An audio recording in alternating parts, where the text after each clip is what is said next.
Assalamualaikum warahmatullahi wabarakatuh.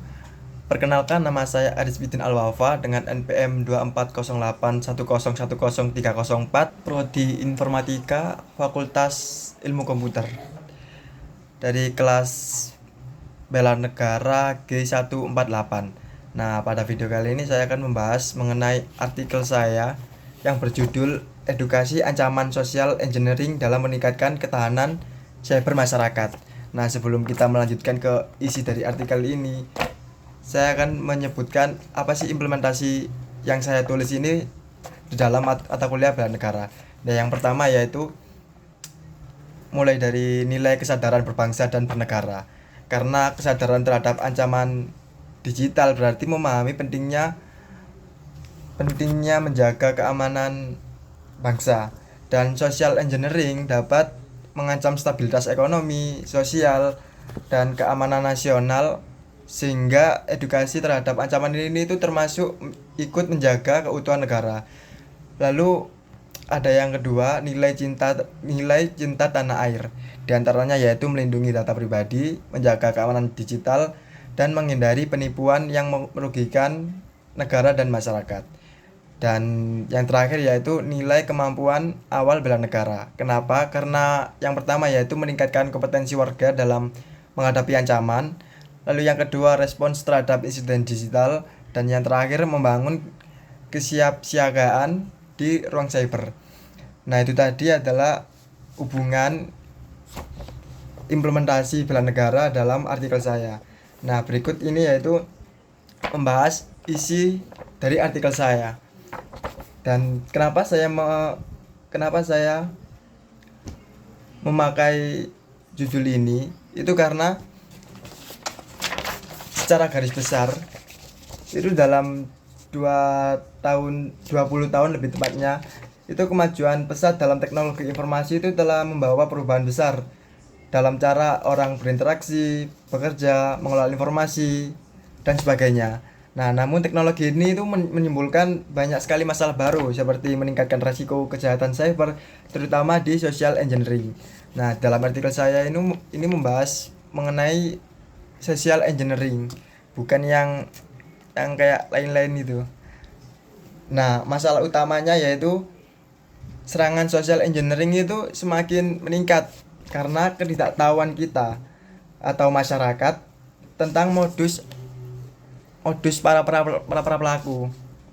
Dalam artikel ini saya menggunakan metode penelitian yaitu secara kajian kajian literatur yang dilakukan, yaitu dengan cara saya mencari semua sumber jurnal, menelusuri semua yang berkaitan dengan artikel ini, lalu saya menyeleksi, menganalisis dari berbagai sumber ilmiah yang kredibilitasnya itu ada. Lalu untuk pembahasan yaitu untuk subbab pertama yaitu masalah utama meningkatnya serangan social engineering. Nah, karena pelaku itu dapat memanfaatkan data pribadi korban yang tersebar luas di internet, social engineering itu menjadi ancaman yang semakin kompleks. Teknik yang seperti phishing, pretexting, baiting, dan lain sebagainya. Nah ini tuh menjadi lebih sulit ditemukan karena pelaku itu menggunakan pendekatan yang menarik. Seperti yang kita ketahui, kayak Gmail terus di typo dan lain sebagainya. Dan inilah kenapa di artikel saya itu mengangkat mengenai pentingnya kesadaran dan literasi keamanan cyber. Itu karena kalau kita memahami keamanan cyber untuk melindungi diri dari serangan social engineering. Nah, jika orang tahu bahwa ancaman ini dapat muncul di berbagai bentuk yang tampak meyakinkan, mereka mungkin lebih berhati-hati saat menanggapi pesan digital seperti yang saya sebutkan tadi. Nah, menurut artikel ini saya memakai berbagai sumber ya.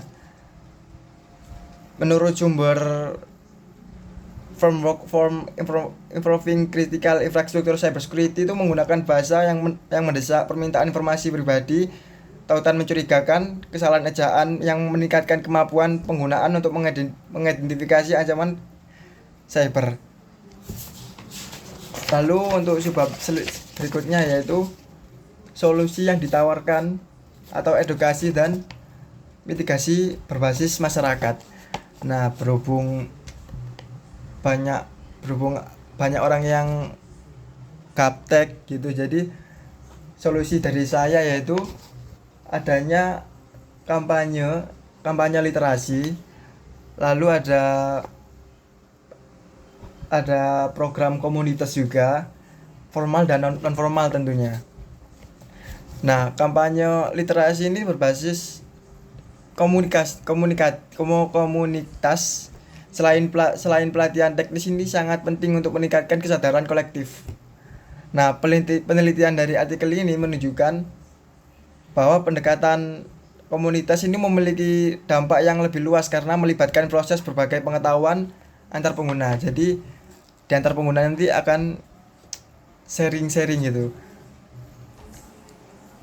Dan lebih dari itu, solusi yang ditawarkan yaitu pendidikan harus berkelanjutan dan terintegrasi dalam kurikulum.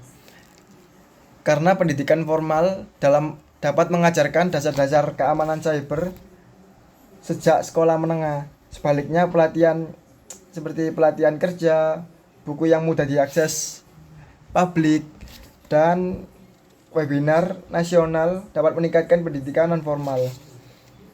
Nah, karena itu akibatnya yaitu solusi pencegahan itu berkembang dari tindakan individu menjadi respons sistematik yang mencakup seluruh masyarakat.